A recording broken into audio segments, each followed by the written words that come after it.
Let's just start with this one sentence.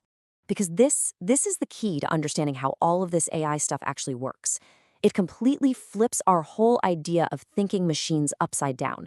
I mean, what if that amazing conversation you just had with an AI wasn't an act of understanding at all, but was really just a very, very sophisticated guessing game? Welcome. Today, we're going to pull back the curtain on artificial intelligence. We're going to look under the hood and find the secret engine that powers every single AI chat you've ever had. It's a journey that's going to take us from a really powerful illusion to the surprisingly simple, elegant math behind prediction. So first things first, let's just dismantle the biggest myth out there. When you talk to an AI, what do you actually picture is going on inside the machine? For most of us, it's a very specific, very intuitive, and completely wrong idea. On one hand, we have this myth, the digital librarian. We imagine some kind of super brain that's read everything, understands it, and just looks up the answers for you. But the reality is much more like what's on the right, the next word predictor. Seriously, just think of the autocomplete on your phone, but scaled up by like a billion. So that's our central puzzle. How can a system that's just guessing the next word seem so dang smart? This timeline you're looking at is basically a graveyard of failed attempts to build that digital librarian. For decades, researchers tried to manually code the rules of language, with tons of if-then statements. But language, it's just too messy, it's too ambiguous. These systems, they always broke, which led to these long periods called AI winters where everything just ground to a halt. The real breakthrough came when researchers finally gave up on trying to teach AI rules and instead embraced patterns. A modern AI doesn't know what's true. It is not your friend. It has one single goal: to predict the most statistically boring, predictable, and likely word to come next, based on all the human writing it's ever seen. It's just trying to minimize its own surprise. Okay, so if the AI is a prediction engine, how in the world can a machine, which only understands numbers, ones and zeros, how can it possibly work with words? Well, this is where the real magic starts to happen, with a process that turns our language into pure mathematics. The very first step is something called tokenization. Just think of it like chopping up your ingredients before you start to cook. Sentences get broken down into these tokens. Sometimes they're whole words, but often they're just fragments. And the genius of this is that the model can learn what a prefix like un means, and then apply that knowledge to words it has never even seen before. Once we've got those tokens, they're converted into something called embeddings. Now, this is really cool. It's like giving every single word fragment its own unique GPS coordinate on this huge, multidimensional map of meaning. And on this map, which we call a semantic space, words that mean similar things are all located really close to each other. And this map just has some mind-blowing properties. Synonyms like happy and joyful, they're practically sitting on top of each other. Categories like apple and orange form their own little fruit neighborhood. But the most incredible discovery was vector math.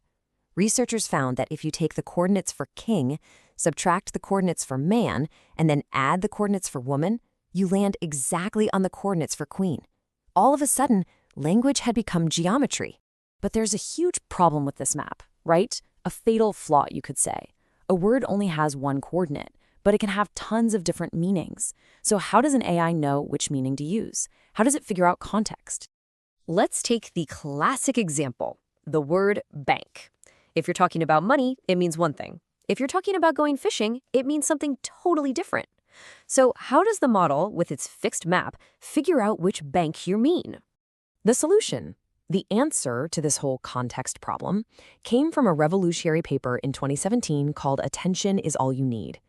The attention mechanism it introduced basically acts like a spotlight. It allows the model to look at the entire sentence all at once. So when it sees the phrase, "the fisherman sat on the bank," the spotlight on the word fisherman tells it to use the river's edge meaning of bank, effectively shifting its position on that meaning map just for that specific sentence. Okay, so we have all the pieces. Words are numbers, context is understood. Now let's put it all together and see how this prediction engine actually generates the words that you see on your screen. This right here, this is the heartbeat of the AI. It's a surprisingly simple loop. First, your text gets turned into numbers. Second, the attention mechanism figures out the context. Third, and this is the absolute key, the model doesn't output a word. It outputs a probability list for every possible word that could come next. Finally, it picks one, adds it to the sentence, and the entire loop starts all over again for every single word. So, for a prompt like the weather today is, this is what the AI is actually seeing. It's not a thought, it's a weather forecast for words. Sunny is the most likely, at 45%, but rainy and cold are also pretty strong contenders. The model then picks from this list. If it always picked the number one option, the responses would be super boring. But by sometimes picking the 20% option, it can seem more creative. And this is where it all gets a bit wild.